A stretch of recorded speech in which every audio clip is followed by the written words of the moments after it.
This is the parking lot at the upper Portal Creek trailhead.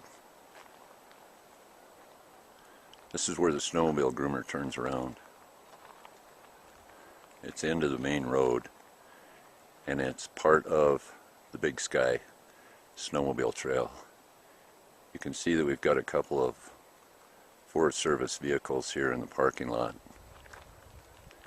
Let's go up the road here and see what the trail looks like for the Big Sky snowmobile trail. Here's the sign of the head of Trail 194 going into the Big Sky snowmobile trail. You'll see that it's closed year-long to four-wheelers, but open July 16th through September 4th to motorcycles. There's nothing on this sign here that depicts snowmobile use on this, but like I said, it is the Big Sky snowmobile trail. Let's go up the trail here and see what condition the trail's in. This is a couple hundred feet from the last sign that I showed you. And this is where the horse trail takes off. The horse trail is closed to all motorized use, including motorcycles, ATVs, and snowmobiles.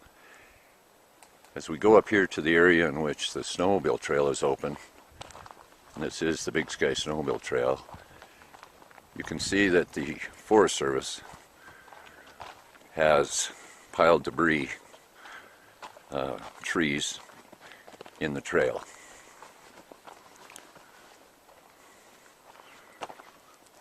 This first log here seems to be about 3 feet in the air off the trail. They've used some sort of a ripper on some sort of a piece of equipment to destroy this portion of the Big Sky snowmobile trail. Get over the top of this log. Let's take a walk up the trail here a little bit. It looks like some more debris up the trail.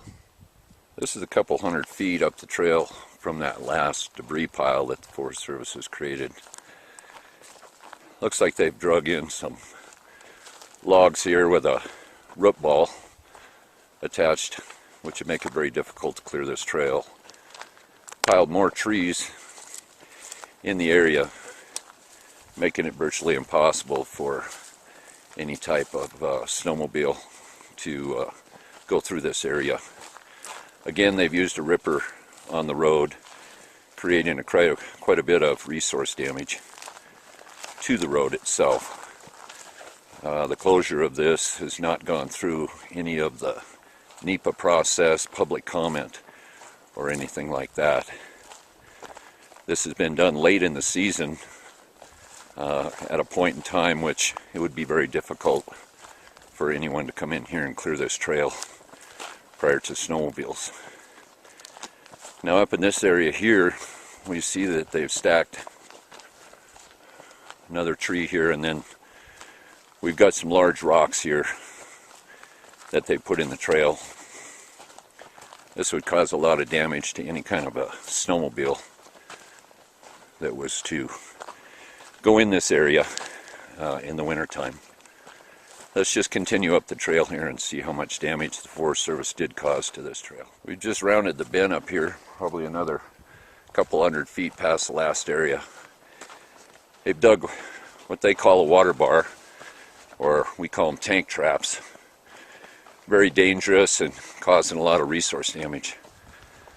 Up here you can see that there's a very large rock that they have placed in the trail, making it virtually impossible to clear this trail for winter use.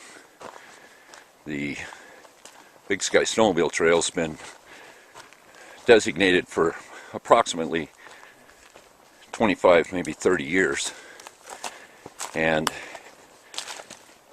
I'm not sure under what authority they have used.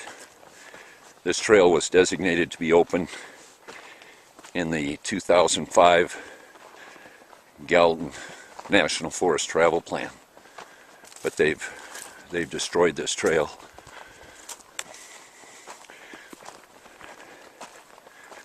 As we're around the bend up here, we'll see that they placed a very large tree here with root ball making it virtually impossible to clear this trail by hand. Looks to me like they've pulled that tree out by the roots from this area and used an excavator or some piece of equipment to drag this across the trail. Let's go up to the top of this hill here and see what else they've done. Again, this is another couple hundred feet above that last tree. Again, they've used that ripper on the side of, or the back of some piece of equipment. We have another tree here that again the root ball is attached to the tree. This would make it very difficult to be able to clear this trail for snowmobile use, and they virtually destroyed a perfectly good trail, and again one that's opened in the travel plan and part of the historic Big Sky Snowmobile Trail. We'll continue up here around the bend and see what more damage they've done. Now we've come up the trail about maybe 100 yards past that last tree, and you can see that they've left this portion of the trail alone. This is a excellent 2-track trail that was part of the Big Sky Snowmobile Trail and also open to motorcycles, ATVs. And you can see that this trail is virtually no resource damage, no off-trail riding. It was an excellent trail, a great experience for families to get out and experience the outdoors. And this trail leads up to the Porcupine Portal Pass, the divide between the two drainages. It also accesses an area called Levensky, which is a popular snowmobile destination in the wintertime, and also for motorcycles and ATVs. It looks like they've discontinued their damage and destruction of the road or trail at this point. So we'll go back down the trail and I'll take a few more shots coming down the trail. We've come down the trail a ways, back down. This kind of gives you another idea as we come down the trail of the destruction that the Forest Service has done.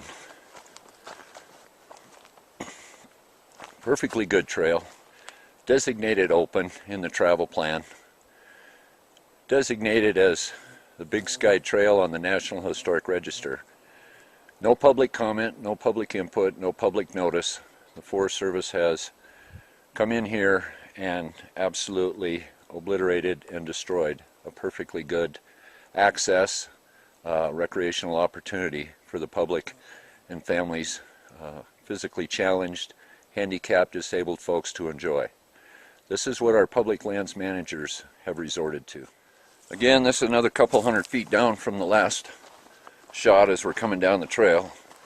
You can see these large boulders that they've put in the trail and the ripping that they've done to the trail surface, causing a lot of channels for erosion and sedimentation to our streams.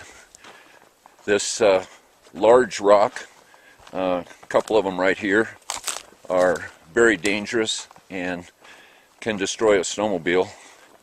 If you were to hit this rock, I would imagine is somewhere around 2.5, maybe 3 feet tall, to give you some perspective. And it's virtually in the trail, the right of way. We'll go down here and I'll show you another area.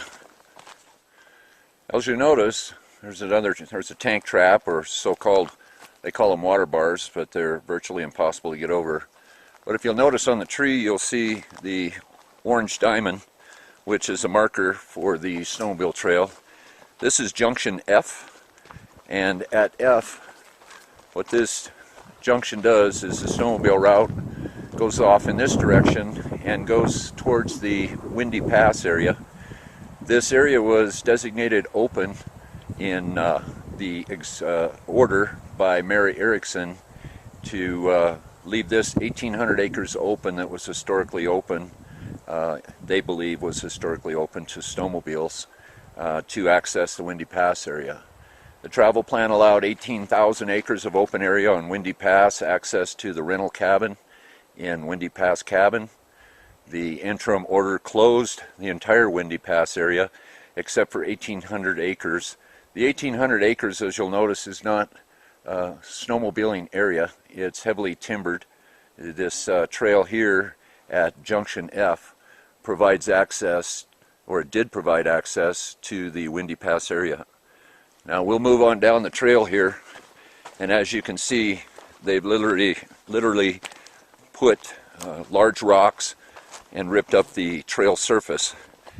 You can see there has been some erosion already, and that will continue. The weeds that will occur from ripping this road up will populate this area. We will have a spread of weeds, probably Canadian thistle, possibly some knapweed. Hard to control weeds. The Forest Service does not control the weeds on their public lands, nor do they treat the timber.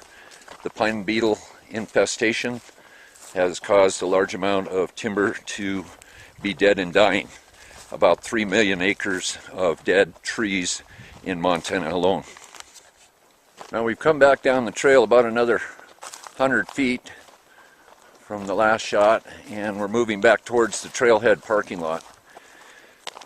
You can see that some of these trees would be able to be cleared from the trail, but when the Forest Service has done damage like this and put large root balls that are on the base of trees, it makes it very difficult for anyone to maintain or clear this trail.